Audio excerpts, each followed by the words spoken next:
as people roll in and take questions and Yeah. see how it goes. Or you can do the countdown timer. Those are usually kind of like cool at like getting people like, hey, and you know, because it's a countdown, and people are like, oh wow.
And here we are. Hey, welcome everybody back to another live stream here on the Painfully Honest network of channels and other places, social media and otherwise.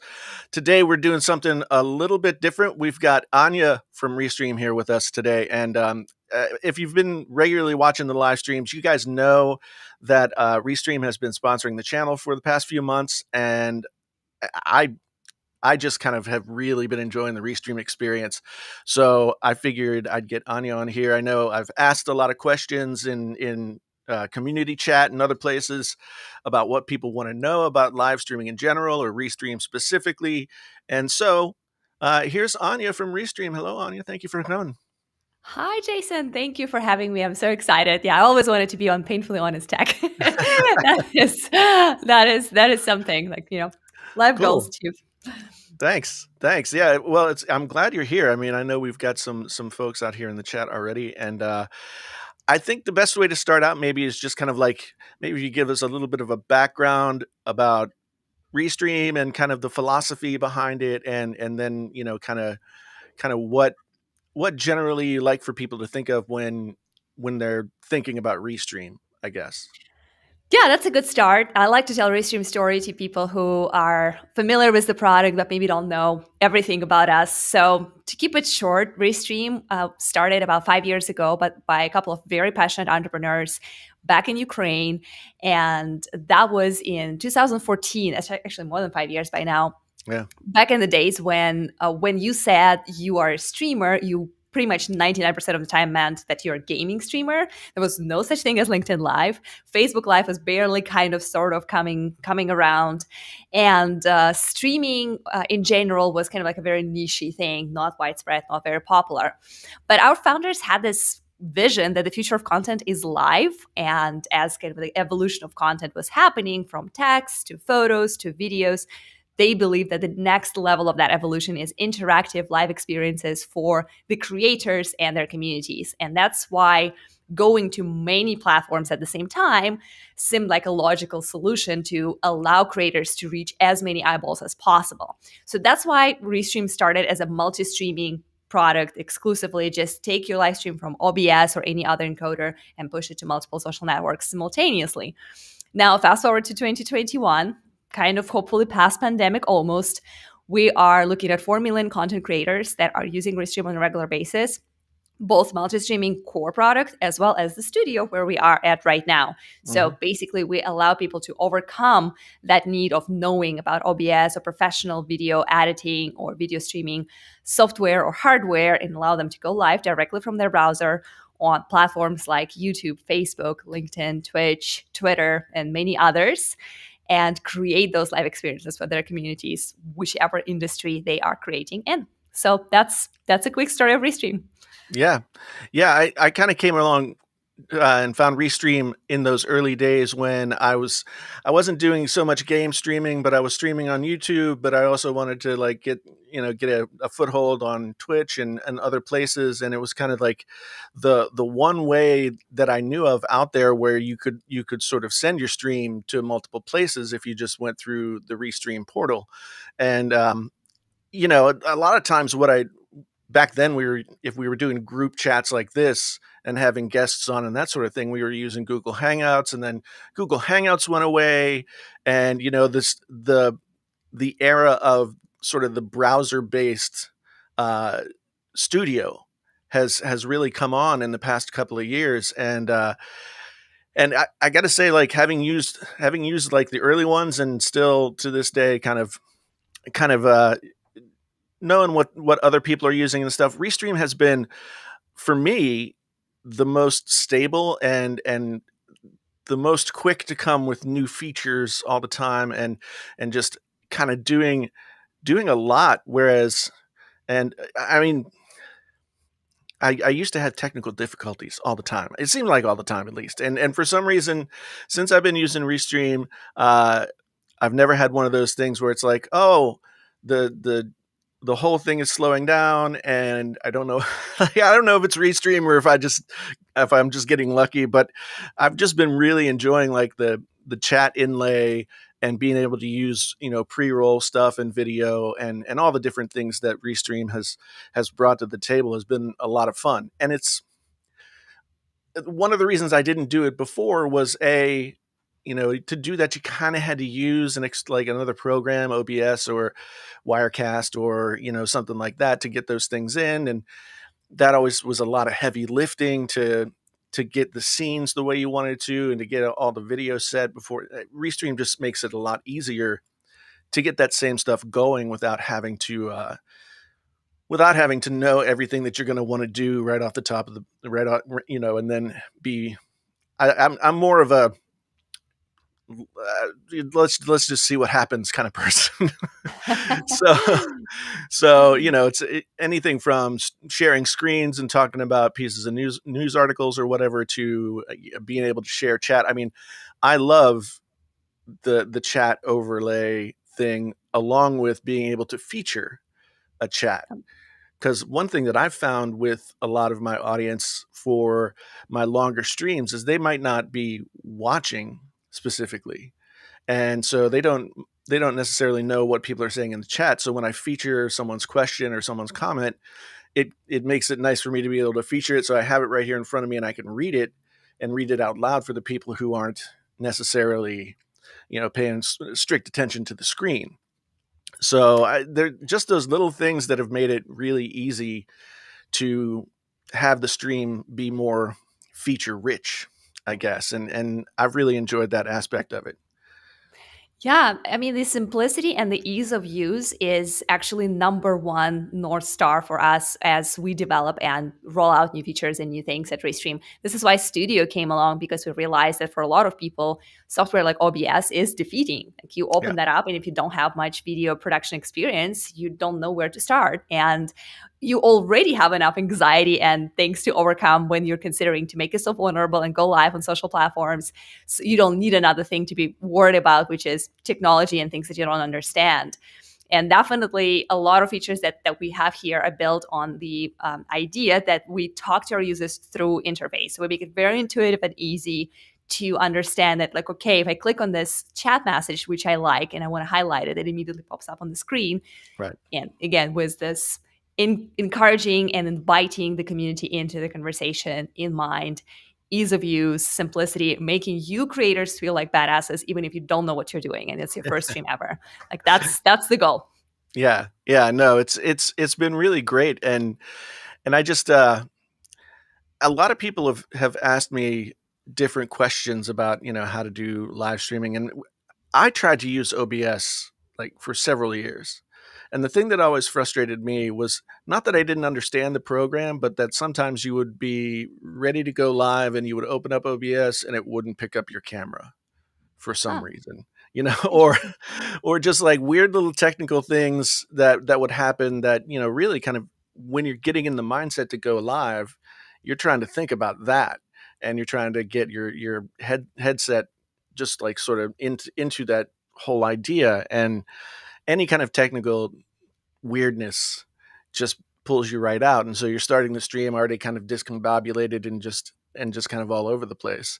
Um, so Massimo says he has something to add. If I have a hint or something, yeah. So he always brings in something to add to the conversation, and that's. I used to do live streams. Most of my live streams were sort of like me and a couple other co-hosts, and I kind of went to a one-man show around the first of the year, and it was a little daunting at first because I was like, well, I know there'll be people in the chat, but how will I like effectively communicate? And honestly, like the call out thing for the chats has been invaluable because it really helps the conversation move forward. Um, One thing that I know a lot of my viewers who have expressed interest in live streaming have told me is that, there's the technical hurdle, but then there's also the sort of, the idea of getting over the hump of being nervous on camera, or nervous that you won't have anything to talk about, or something like that. So I'm sure in your time at Restream, you've talked to many people who have varying levels of experience with being on camera. So what kind of advice would you give to folks who are coming to Restream and maybe they have very little experience and are kind of nervous about getting on camera and being, live, which is a way different thing than like making a YouTube video and uploading it. Like you can check Absolutely. that many times before you actually send it. So yeah, what kind of advice and experience have you had with folks who are nervous about getting on camera? That's a great question, and actually, it's interesting that a lot of questions that come in through our support, customer success, and also in my team, which is influencer marketing, are related to one of the two things. Most of the time, it's either gear, something that's not related to Restream, because as we already see Right. here, the Restream part is pretty intuitive and easy to use. So it's other gear, like what else do I need to put in my studio? What kind of lights, cameras, mics do I need to think about? Right. And the other big portion is exactly related to how do I be confident on camera? How do I engage my audience? How do I keep them watching? How do I not, lose it because it's of course intimidating experience. There are two things that I like to mention and point out. So first, about the confidence, remember that every single person on this planet has hundreds of reasons why they would be fearful of going live. There's Right. lots and lots of things out there, from being not confident about your tech all the way to being not confident about like if my hair looks good. Like for me personally, for example, I have accent. Like I'm not originally from the US, I'm European. And for me, this idea of people like not knowing what I'm saying and getting confused was always this big fear. And I was like, oh my God, like what am I doing going live, right? Like people don't even know what I'm saying. I don't even speak English. So with all those hundreds of reasons that you have that would stop you from going live, you always have at least one reason why you want to go, right? Like the reason why we're having this conversation, why you're considering, is there something that's going on that you think that live streaming can solve for you? Whether it's a great message you want to deliver to your community, maybe it's a great product that you want to share, or knowledge or skill, maybe it's some kind of an interactive experience. You want to galvanize that community that you've been building for so many years along those Facebooks, LinkedIn, and YouTube channels. So there's always a reason to go live despite all these fears. So focus on that reason. And then the rest, in terms of confidence, comes with practice. Yeah. My first live stream that I did many months ago, probably about a year and a half ago, I was confident that I'm like 10% know what I'm doing. And then including the tech, like, is this even going to work? Like, is this even going to go live? And all the way up to like what I'm going to talk about, how I'm going to come off. And of course, as you practice, as you do that on a regular basis, after 10 times, you'll be probably at 40% knowing what you're doing. And then it's going to get probably to about 95%, because there's always this amazing factor of who knows what's going to happen, because it's live streaming. And that's the power of life. It's real, it's unpolished, it's authentic. So embrace it, own it, and practice. Eventually, you will sound like a pro, as long as there is a community there for you already that you already built, and there's a message to deliver. So like Yeah. those are the two components that you need to focus on. Yeah, I think that's a great point. I mean, when I started doing live stuff, it was mostly because I wanted to be able to have a different kind of relationship with the audience. And a lot of times I can be more sort of off the cuff, a little bit, especially when we're talking about tech or something like that. I can sort of be a little bit more painfully honest in the moment than sometimes maybe I feel like I am on video. I mean, I don't know how it comes off, but you know, but but it was always just a different kind of experience. I mean, just being able to have people in the live stream, have people come onto the live stream and have conversations, especially like before the pandemic and especially during the pandemic, being able to have a community of people that you can like just go and hang out with, every week or something like that has been a big deal. So I see that my friend Mike Carberry here has a question. Amazing. I'm seeing that Yes. too. Great. Can a Restream event be run on an iPhone, and do you need a computer to manage the live stream? That's a great question. That is a great question. And I'm going to go ahead and just share my screen real quick so I can show folks some things. I guess it would be beneficial for others to start, like, what does it mean to set up an event with Restream? Let me see if it got me toggled on. Awesome. So Restream allows you to schedule or preset your events in advance, right? So the benefit of that is that your community can know in advance when you're going to go live, and also set the reminder on end platforms and say, hey, send me an email or send me a little browser notification when this is happening, because I really want to hear what Jason and Anya have to say. So this is why we have events. And interestingly, with Restream, there are two things that you can schedule in the event. Either, hey, I'm going to go live for real. I'm going to be here just like we are right now. Or I can schedule a pre-recorded video to go live. So that picture perfect, polished video that you already have recorded can also be pushed live through Restream Scheduler. So those are the two things that, just like, let's put the schedule in the box for now and proceed with the creating event. So with creating event, you can just simply get the name, the description, the date, and the thumbnail. And then on the next step, you will select the channels where you want this event to go. As you can see, like I have millions of them. Once you create an event, it's going to create this kind of thing for you, right? And then you can even click on the platforms and then you can get to that event. So those are past events, but when they're upcoming, people have an opportunity to actually sign up and set a reminder for that. So that's really cool. Now to the question about the is that possible to do this with the mobile phone? So there are two things to consider. The short answer is yes, you can, but there is a but. The but is that your experience is going to be just dramatically better if you are using a laptop, and that's any kind of laptop. It doesn't have to be a powerful gaming computer with crazy graphic cards or anything like that. Right, Your right. very simple and easy laptop is just going to be easier. Why is that? So, especially when you're running the event, there are two things that you need to consider when you're thinking about live streaming. One is the CPU, so the power of your machine, and the other one is your internet connection. And as we all know, there's very little room for bad internet connection in the world of live streaming. So those are the two things and factors that you need to consider. How powerful is your phone to run an event? How good is your internet connection when you are on mobile? And like, what does it mean for your live stream? So Right. technically, you can log in on your phone and create an event, but creating those descriptions and adding those thumbnails, and then especially starting the stream go live, especially if you have guests like we do, especially if you're having captions and other things that you want to manage on your teeny tiny phone screen, is just going to be much more challenging than on a laptop. So we do recommend using laptop right now. The Restream app doesn't exist yet, so it's just a browser experience on the Right. mobile. That's why it's slightly more complicated. So to answer Mike's question, yes, you can do it, but I rather wouldn't, because it's just a lot easier when it's a laptop. Yeah.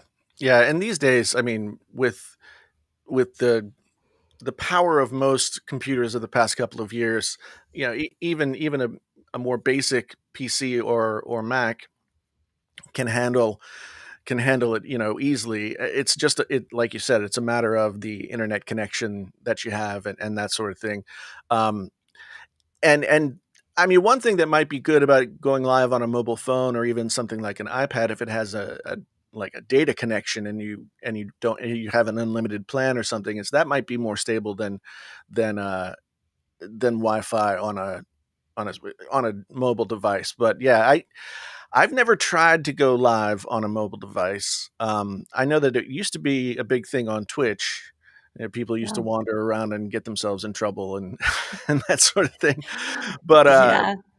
but yeah, it's I've always just really I kind of look at doing the live stream kind of, it's like a talk show or like a, like sort of you're sitting in place. But one thing that it's, in terms of what another question people get, um, it is like, oh, geez, well, what would I live stream about? And one thing that I've seen, especially kind of blow up in the past year or so, is people who just do stuff like, maybe crafting of some kind or something like that. People do basic everyday stuff and they just have, maybe an overhead camera and a camera in front of them or something like that, and they'll be, carving wood or whatever. And there are lots of people who just want to kind of kind of watch that stuff. And I think it is a Yeah. different kind of community building. And it's one of those things where if you would have talked about live streaming, several years ago, and nobody would have ever really thought, oh, geez, I think I'll watch this person, make a wooden boat or whatever it is. I know that people have watched people cook and that sort of things, but the the stuff is just wide open to be able to do. And Yeah, you know. no limits, but your creativity. You can do whatever you want. Absolutely. I do see a lot of value in live streaming from events. And that's Mhm. when mobile becomes important, right? If you're a travel blogger or if you're streaming, and the whole idea is to show you where you are, to show the community what is going on around you. Right, right, And for something like that, of course, mobile streaming exists. Like Instagram Live is a good example for that. It is a lot more forgiving in terms of quality because when people are here to watch you summit Everest or whatever, they know that your connection is probably going to be awful. And like the idea is not to see that crisp and amazing quality of video. It's just being in the right. moment. Like that's what's important. But for other things like what you mentioned, and even if you're building a boat, a lot of times the quality of video and audio will make a difference in terms of how easy it is to enjoy your content for your community. So that's why, of course, and I see that Mike is following up, just like using phone for Zoom or other online meetings, the experience is better from a laptop. And note, just to kind of like wrap up on this question from Mike, that for your guests, the experience is very easy on the mobile. So if I wanted to join this conversation from my phone with you, Jason, I Right, could, and it's very easy for your guests to just pop up because all they need to do is just have their camera and audio going on, and that's it. So right. for them, it's pretty easy. I do prefer my DSLR camera and my cool setup because I'm really proud of it. But for guests who don't have that going on, or if it's not important, they can definitely do mobile. But when you're running the stream, that's when Yeah, having a laptop is just going to make your life easier. yeah, yeah. That's a really good point. It is kind of one of those things. I think it's like when I started YouTube. I started out with like whatever webcam was in my iMac and did my Yeah. videos, and then graduated to a webcam. And same thing with streaming. I started out, on a webcam or whatever, and suddenly like suddenly I'm here like on a multi-thousand-dollar camera, with just like, You and upgrade. it Keep going seems up. like overkill to a certain extent, but at the same time, I mean, the quality has also gotten so much better over the past several years. Like with Restream, you can stream in 1080p 30 frames a second, and that was something that I was sort of un unheard of even just a couple of years ago, was to be able to stream at like full HD and not have all kinds of hiccups in the stream and that kind of thing. One thing that Yeah. I've been excited about with Restream, and I think could be exciting for a lot of other people, is a new feature that's not quite out yet, but I know is coming, and that's well, I mean, you can do it now, but you kind of have to trick Restream into doing it, which is live recording that isn't being live streamed, but instead, just being recorded, and you can then download it to use. So tell the folks a little bit more about that, because I think that could be a great solution for a lot of people. Yeah. Um, Yeah, absolutely. And I'm seeing that there's the accent question. That's pretty common. People think trying to understand and guess where I'm from originally. I really encourage you guys to try to guess because I love to see what kind of countries and regions you guys put in. And I promise by the end of the show, we will reveal my okay, identity. So that will be yeah, our like little engagement opportunity for the audience. Try to guess it, and I promise there's no offense. There's no wrong answer right there. So like right. yeah, bring it in. So yeah, absolutely. How do you record videos, and like why you should care about this in the first place? So, in our mind at Restream, we are envisioning Restream as kind of like a one-stop shop for people who are creating content. So, of course, recording became one of the things that you can do because whenever you think about live streaming, there are two things that happen after you're done live streaming, right? Like number one thing is you want to repurpose, and then you want to do it again, right? So, when Right. it comes to repurposing content every time you go live. So every time you are done with your stream, what we do is we record that video and we keep it in your video storage for up to 30 days. It kind of depends on your plan. Some plans offer 15 days of recording storage, others offer 30 days. And here are all the videos that I have. Like this is my big deal stream with Guy Kawasaki. This is some other interview that I did. But if you look at my stuff, there's a lot of videos that kind of like look the same. And that's just recording in Restream platform. So what I like to do occasionally is when I want to show a feature or I want to talk about something new that we just released, or sometimes I even share my behind the scenes, my creative process when I'm preparing for interviews for my own streams, or how does my studio setup look. So for all of those things, I just use recording in Restream, and then I can simply download the video, like the whole file, the Mhm. audio only. That's how we repurpose our stuff into a podcast. And I can also do split audio tracks. That's something that my editing team helps me with. They create audiograms in Descript, and they create like short little clips Right. with the audios of our guests if they said something insightful. So that's really cool, and it's all easy and included. So how do you do that? Typically, you would start, like currently, like you mentioned, it's a little bit of a hack, but that's changing soon.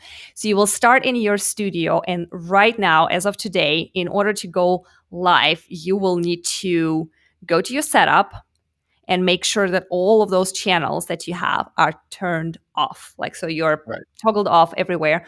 And then you simply click go live. I know it's kind of scary, right? Like that scariest button that you have in your platform. You just like go for it. And yes, it's going to show that you're live, and you can of course showcase all of your captions and everything else that you prepared. I actually like to use captions as my flow of the show, as you can see here. And then once you're done, you just click end stream, and from here you go back. Well, it's going to end, and it's actually immediately will prompt you to, you can download the video Right. eventually, or you can simply go to your recordings, and here is me talking and recording this stuff for future purposes, for pre-recorded videos. So I think it's super convenient. I honestly never considered using any other professional software to record my videos because I'm not a YouTuber. Like my major platform is actually LinkedIn, out of all Right. places. Right. And for me to create those little bitty 90-second, 30-second walkthroughs, it was essential that it's stupid easy and I don't have to think about it. And I definitely don't want to learn another software how to, like, in order to make that happen. So that's why Restream became my solution for recording. And that's what I currently recommend to a lot of people as well. Like, hey, just get Restream. That's going to be your place to go live. That's going to be your place to repurpose your lives. And that's going to be your recording software as well. And even if you're a podcaster, turn off the cameras, get just the avatars only. I'll show you how it looks if I just, you see, so you can see this little circle Right. around me. And then if your guest is camera shy or timid, just record that stuff like that. And then here's your podcast. If they have the right microphone and audio, split the tracks or get audio only. Here's your podcast Yeah, recorded and in Restream. I think if I remember correctly, so I don't have an image on mine, but the image, like bringing up the image with the camera off, is a relatively new feature as well, right? Um, I think that before it just had people's initials, but if you have a profile picture uploaded into Restream, then it'll grab that. But yeah, I totally agree. I mean, one thing that I really recommend for podcasters, and well, this flows both ways, is if you do a podcast, there's no reason not to at least record the live production of the podcast. And if you can do video, great, and repurpose it to your website. And then if you do a video podcast, then you can just go ahead and grab the audio from that. And Restream makes it super easy to just download the audio and nothing else. And then all you have to do is a little snip, snip, snip here and there, and get it out. I mean, of course, there's tons more that you can do, but for a lot of people like myself, as a one-man show, you want to create as much content as possible in as many venues as possible. So it's really great to be able to grab that footage, and maybe you get a couple of 10-minute videos out of it, as well as a podcast, as well as the whole live stream and some Instagram content. I'm terrible at Instagram and any of those things. I'm terrible at being able to. I think my blockage with Instagram is the fact that you can only do it on your phone effectively, Yeah. and I do all That's my what they want you content to do. I do all my content sitting here. So to get it to my phone is always kind of like, oh, how do I get it there? And then how do I use it? But but yeah, it's always good to have all those content options. And I think even if you're not streaming out live, you can still get a much different feel than you would get from an edited video, which Absolutely. Absolutely. Yeah. And to that point, definitely we can talk a little bit more about repurposing and how important that is. It's actually going to be a nice segue from what I first wanted to share in terms of time consuming and return on investment and low effort, high impact type things, right? Like, so that's how we think at Restream about our activities. We want to make sure that everything is as much Right. as possible low effort and high impact, and that's how most of you probably are also either already thinking about your business or should think about your business if you want it to be successful. So when you think about creating video content, which is essential because it's prioritized by platforms on social media, it creates relationships with your potential customers, clients, partners, community members. You think about how long does it take for me to create a piece of content, and when you Right. are shooting and then editing and then re-editing and then creating this kind of like picture perfect experience, yes, there's value in that, but there's also a lot the cost is very high. You have to Right. invest a ton of time. When you're thinking about live streaming, for me it has always been just easier because creating an hour of live content is a lot faster than creating an hour of edited video. It's actually just Right. crazy and uncomparable projects if you think about that. And the next step, the nice segue from that is repurposing. So when you already created that live stream, which is going to galvanize your community, generate some conversation, chat messages, potentially conversions if you're selling something, you also want to make sure that you maximize that effort and that content and repurpose. Right. And podcast is a great opportunity. So a lot of people would prefer to consume that content as audio only. They don't want to Hmm. watch or see. They don't have time for that. Actually, funny enough, right now, as we are talking, a lot of people are experiencing us as a podcast because they have us in a tab and they're actually doing something else. So Right. hi to those people who are doing that right Yeah. now. Yeah. Um, Definitely podcast and definitely little bitty clips that you mentioned. Turn your live stream into a 10-minute thing. I'd say go for a 30-second thing, maybe Right. 60-second thing. Give that easy to digest, a very short, like a no-brainer, sure, I'll watch that content to your community, especially on platforms like Instagram, Yeah. Facebook, LinkedIn. Let them have it. And then as you practice and learn how to kind of make very concise and small short message into those live videos or those pre-recorded content pieces, Right. you will see a lot of traction. That really helps to build that community and engage people. Yeah, I think that's something that's come on in the past year or so, with TikTok and then Instagram Reels, and now YouTube has Shorts.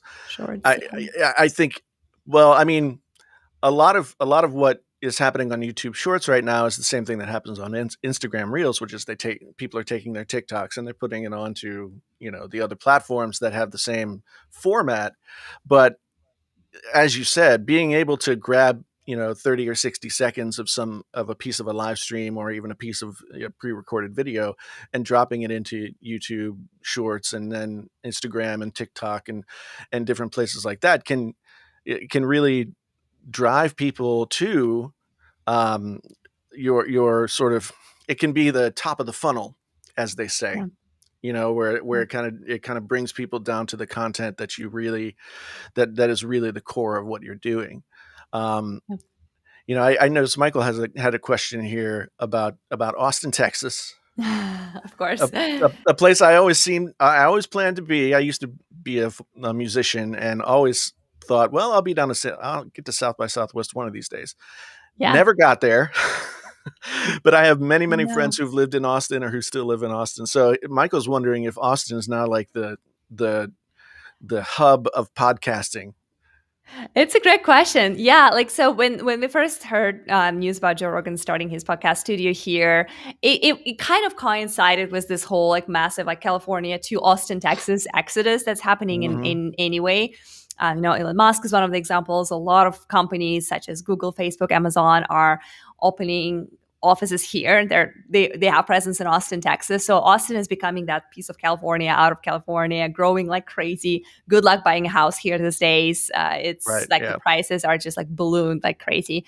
So but there's a positive side to that as well, because as we are becoming that tech hub, we are attracting more talent. We are attracting more great people, and interesting things are happening in the realm of that creator economy that a lot of people are talking about these days. How a pandemic taught us that the job doesn't necessarily have to be in the office, and if you have Right. skills and knowledge, you can actually do a lot of great creative work online, and tools like Restream allow you to expand and monetize those talents and knowledge and skills. So I do definitely see that podcasting is on a rise. It's booming, and it would be interesting to see if Texas, specifically Austin, Texas, becomes that kind of a place that would galvanize and aggregate, becomes that magnet that brings in the talent, and Joe Rogan kind of like starting and pioneering that. So yeah, I do not exclude that opportunity, I have to say. And as a tool for podcasters, we definitely are excited and welcome that transition if that happens. So that would be really interesting to observe in the next couple of years. Yeah, it's really interesting because Austin already has a history of the arts. Yeah. University of Texas is there, so there's a lot of people of all different age groups. Um, yeah, and Texas doesn't have personal income tax, so It's definitely a big change for a lot of people who come from California or other states. Was I mean, just in general, standard of living here is growing like crazy, but it's still a lot more affordable than California and San Francisco in right, particular.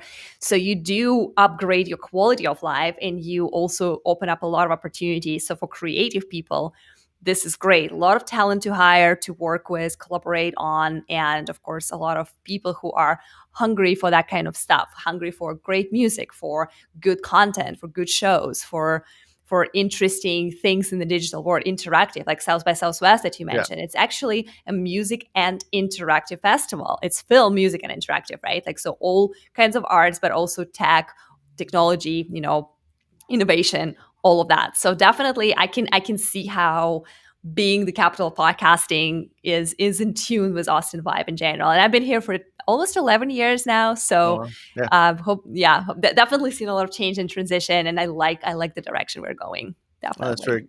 that's cool. Yeah, I like I said, I have a lot of friends who are more music fans, and they would do South by Southwest every year. They would go down and just like watching from afar how South by Southwest transformed from this like weird little festival into Yeah. this huge thing. And I agree. There's a lot of potential. In fact, Michael had another question, and I just remembered up here about uh, Yeah. where do you see the live streaming industry in 5 years? I mean, I know you guys have probably projected out and have some thoughts about where you want Restream to be and what you hope it starts to become. So, what are your thoughts about that? Yeah, that's actually a great question, and I'm a big fan of kind of like being that philosopher and like think ahead and just try to figure out. Of course, there's no data to prove what's going to happen in the future. We don't know the future. Time machine has not been yet invented by Restream, even though that's on the roadmap. But we are envisioning the whole boom of creator economy to continue and to grow exponentially. So when I reference creator economy, basically what I mean is that you can build $1 million business just by having unique expertise, skills such as Right. entertainer or knowledgeable. And tools like Restream allow to connect smart people or interesting people or entertaining people with curious people, those who want to consume that content, who want to learn, who want to kind of expand their horizon and understand how things work. So I do believe that in the future there will be a lot more creators that are building their business around their abilities and skills. So what that means is that Restream becomes and evolves as an essential tool for those people. It becomes pretty much equal to being able to deliver your message to as many people as possible, being Right. able to sell online through live experiences and interactive video flash sales. So definitely social selling is going to be something that we'll be looking into. The ability to create jobs and ability to create this space when you can sell your skills and knowledge through a very simple system that speaks to you and that doesn't require an army of people or an office or a lot of other assistance for that. So that's kind of the direction. So hopefully live streaming will become more universal. A lot more people will be making money off what they can offer online as Mhm. their expertise, knowledge, skills, or products that they're building. And also live streaming tools will become essential for both selling, creating content, promoting, building your brand, marketing, whatever you're doing and building, podcasting, and all those other kind of opportunities that come up in the world where you don't have to be in the office in order to do well. Right, right. No, that's a great point. And one thing that I've been thinking, and one of the reasons I've focused more on live streaming, just in general, is that YouTube is always fluid. And YouTube being my main platform, that's kind of like what I think about first. And one thing that's I've noticed about YouTube is that especially in the tech video space, you get certain kinds of videos that sort of all start to look alike and sound Yeah. alike and deliver the same kind of content. Whereas for me, I like the interactive aspect of being able to be live and if I'm going to do a review of something or if I'm going to talk about a certain idea or topic, then it's a lot more interesting to be um, it's a lot more interesting to be live and interacting with people. Um, the one issue that I think YouTube specifically has is they haven't figured out in terms of the analytics how to really look at live video and judge it for its own self and what it's geared toward, instead, and not mix it with the edited video content. And that's one problem that a lot of people have always had, is like, well, if you do a live show and it's 2 hours long, and then you Yeah. leave it live, then it has the potential to impact your analytics and watch time and all those other things. So I think Twitch has had the longest time to sort of figure out how to make it a social place and how to monetize it for the creators and those kinds of things. YouTube is a much bigger platform. Once Yeah. YouTube figures out how to make that possible, I see the future of live video being, you know, a major piece of what YouTube does. And so but it's still in that session, that sort of section of like, well, it's not quite there yet. And so everybody's trying a lot of different things. We talked about repurposing content and throwing it all over the place and doing what you can. I've been tempted to just kind of like do a daily show, Yeah. you know, and once again, Restream. I did 2 weeks, sort of piloted 2 weeks of a daily show, and Restream made it super easy to do. The one problem I ran into is that as like a one man show, doing a daily show and then trying to like repurpose the content and everything else, and it was a grind. It's something that you would get used to, I think, but it definitely was a different kind of grind than record 2 videos for the week, get them edited, get them uploaded, thumbnails, et cetera, et cetera. So I think that there's huge potential in live streaming. And by the way, since we are talking about Restream, and that's the whole purpose of us being here, there are links to Restream down in the description below. I know if you sign up for Restream, a paid plan, you get $10 off with my code, but you can also try out Restream for free and see if it works for you, and just kind of test the waters. There's a lot of different ways to get yourself into it and get out there.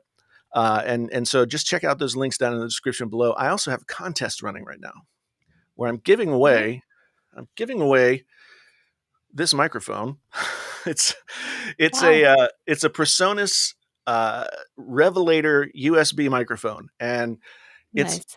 it's not like most USB microphones in the sense that Presonus is predominantly like a audio recording company.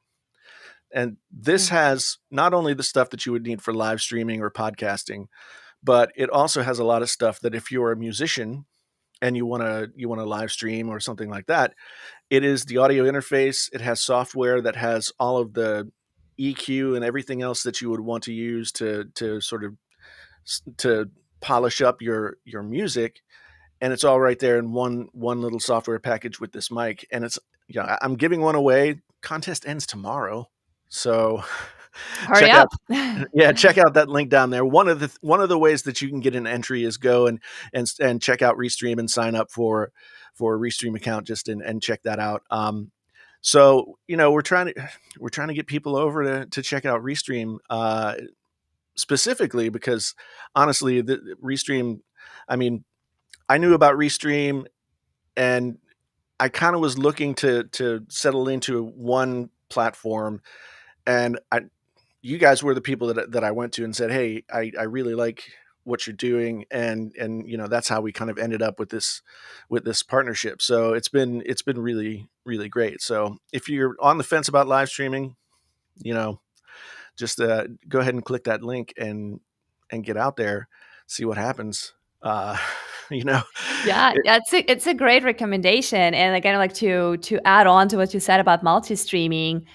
The dependency on one platform could be a good thing for you, kind of depending on what you're doing, but most likely it's not going to be very beneficial for you because when we think about creating content and reaching people, there's a reason why you go live, right? Like you have your service to offer, you have your knowledge to share. And when you expand your reach to these other platforms, you definitely do yourself and your community better service because on one hand, if something changes in the algorithms of YouTube and all of a sudden it's going to be not as easy to reach all your 200,000 subscribers that you have right, currently, you can always rely on those other communities that you work so hard to build, like the one on Twitch, like the one on Facebook, your Facebook groups and all of those places. right, And multi-streaming and multicasting allows you to reach all of those people at once using things like our little this is always mirrored, our chat overlay right here allows yeah, those people to see each other comments and all be part of one experience and one conversation.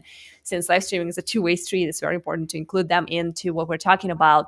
And overall, like if we know stories about certain social platforms, Mixer would be one of them, that people build so much, on that platform. They build a right, community, they invested, and then the platform just ended up not existing anymore. While other platforms open up, their yeah, live streaming options, such as LinkedIn. Like who would have thought that you can go live on the professional network where people just basically create digital resumes and look for job, yeah, right?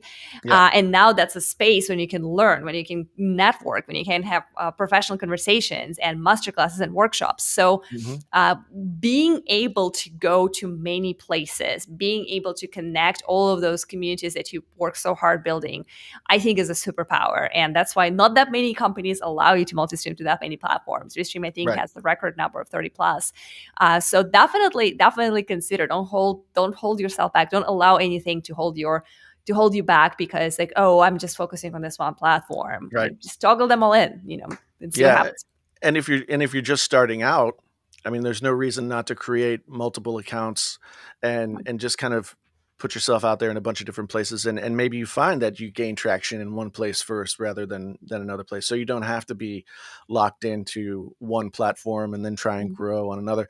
It's always been really interesting, because YouTube has had issues with knowing how to deal with live streams. I've thought like, oh, I'll just go over to Twitch and do it over Yeah. there. But a lot of times, I mean, a lot of people watch my show on YouTube, and they've been watching me on YouTube for several years. And when I say, oh, we're going to go over to Twitch, a lot of people don't want to go because YouTube is the platform they're used to using. And so they don't want to, for whatever reason, create another account or whatever. So you can let people watch wherever they're most comfortable, and Yeah. and I think that's a big deal with the multi-streaming as well, is the fact that you can reach people wherever they feel like that's where they want to be. And so Exactly. Exactly. By bringing content where people are, first of all, you make them happier because it's annoying to be told, hey, you know what? I know you're on LinkedIn right now and that's your preferred platform. That's where you spend hours of your day because that's part of your job. But you know what? Drop that and come to Facebook right now. And you're like, gosh, Facebook is blocked at my office or whatever. Like, right, it's right, it's very respectful to your existing community, but it's also great for discoverability. Imagine how many more people can discover you if you bring the content to the platforms but where they naturally hang out. And if you're browsing YouTube all day, it's just a lot easier to get discovered as a YouTuber than to have an aspiring and dynamically growing Twitch channel. But if I never go on Twitch, I will never find out that you exist. right, right. Yeah, and that's another thing about different platforms have different well, Twitch has really no algorithm. Yeah. So, you build an audience through like blood, sweat, and tears over a period of time on Twitch, or they find, or you get people find you. Whereas YouTube has a really strong algorithm that drives you toward content that it thinks you want to get to, Yeah. and everything in between.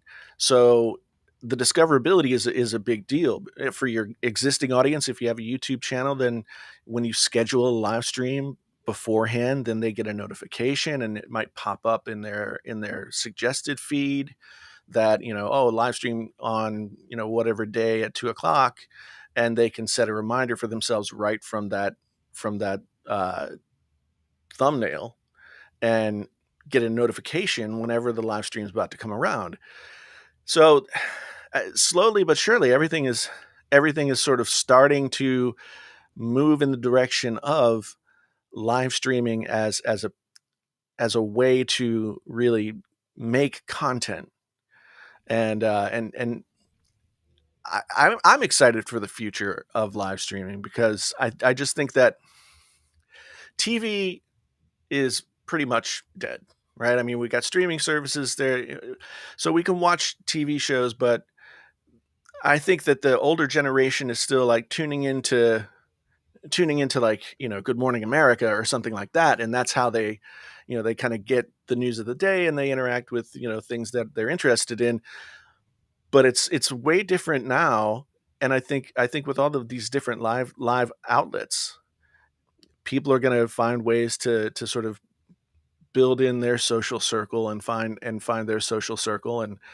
And I think that's now that the ability to stream live is pretty much available to anybody, and it's really easy with a service like Restream. I think that more and more people are going to just show up and say, "I'll be here every Monday, Tuesday, Saturday, or whatever, or I'll be here every day, and we can just hang out," which excites me, Yeah. because one thing that people always talk about, how the internet is so isolating, even though you're so connected and that sort of thing. But the one place where I found that not to be true is in a live stream type situation, Yeah. where you can interact with the people that are watching your show. Whether it's a game stream or a live stream like this, or Or whatever. musical stream. You mentioned your experience as a musician, and during pandemic, we had a huge spike in DJs or creative artists, musicians who were just deprived from the opportunity to go Hmm. and create concerts and like play music in the bars or play music on the street even. That just was not an option for the past year and a half, just in case you just landed from Mars or something and you didn't hear about that thing called pandemic. But for people who are passionate about what they do and they have those fan bases, live streaming and streaming music became a thing, right? Like from Right. DJs to performing artists and musicians, that became their new version of concert. That became their new version of connecting with fans or getting requests for the next song, or streaming and playing stuff, and having that feeling of I'm still a performer, I'm still a creator. What I do is needed Right. for somebody. I'm getting those comments and chat messages. I am fulfilled. So that I think is extremely important. So no matter what you do as a creator, that opportunity to fulfill yourself by going live on all those channels is there for you. Hopefully more people Yeah. will take up. The music thing is one thing I haven't taken advantage of yet, although I plan to. And the one thing that I was excited about when I did come over to Restream, I noticed in the audio advanced sections you can choose stereo, Hmm. which is great, and then there's a high resolution audio tick box as well. So Yep. you can stream in HD as well as stereo higher resolution audio, which isn't something that's possible on other services.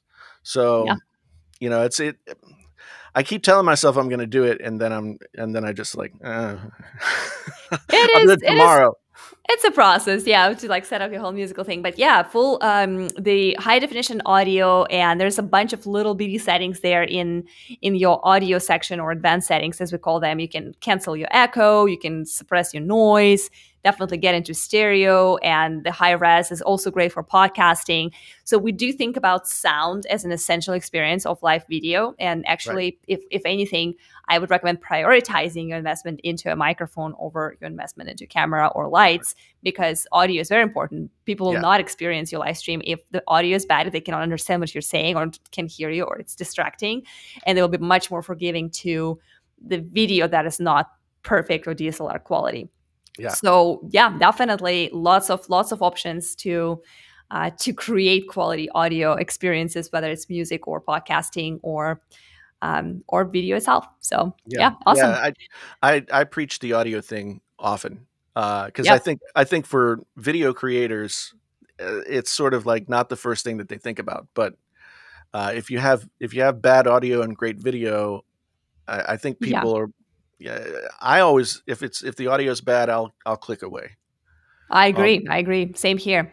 So, is this time as we're wrapping up to reveal the country? Because I see that yes. people have Yeah. put a lot of things. So, first of all, let's acknowledge everyone. Like, so I've seen Estonia, I've seen Turkey.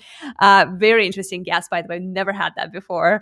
Estonia happens quite a bit. I do. So, and then there's Russia or Ukraine, which Ukraine is something I get a ton because of Restream and how the founders are from Ukraine originally, and our headquarters is in Austin, Texas, but our tech hub is actually in Kiev, Ukraine. So like I before pandemic, I used to go and work off Kiev office at least 1 month a year, which was wonderful. But the answer is actually there, and Michael is correct. I'm actually originally from Russia. Yeah, I was born and raised in Moscow. So good job there figuring out my accent, because for whatever reason it's very difficult for people. I guess been here a long time and it kind of changed and evolved with time. And most of the time I get like Scandinavia or Germany or Estonia or something like that. So good Yeah. guess. It's very interesting because I think when a lot of people can, if you're from an area, you can recognize different accents and dialects and that kind of thing. I mean, I grew up in West Virginia, so like the southern accent of West Virginia is way different than the southern accent of Texas, or Yeah, most states have their own kind of twist on it. So it's sometimes hard to pick out. So it's very cool.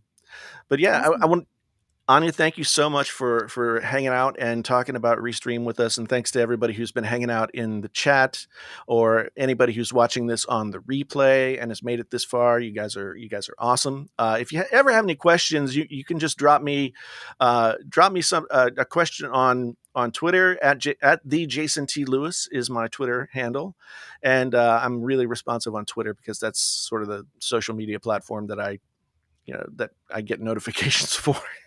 And I'm sure that Anya is always open to Restream has their own sort of support aspects and that sort of thing. So be sure to check it out, and please go ahead and just let us know in one way or another any questions that you have. Hopefully you get out there and you get live streaming and find your own audience of folks that love to hang out with you and do the thing that you do. So once Absolutely. again, thanks so much for being here, folks. Anya, thank you for hanging out, and I'll be back again tonight because it's Tuesday.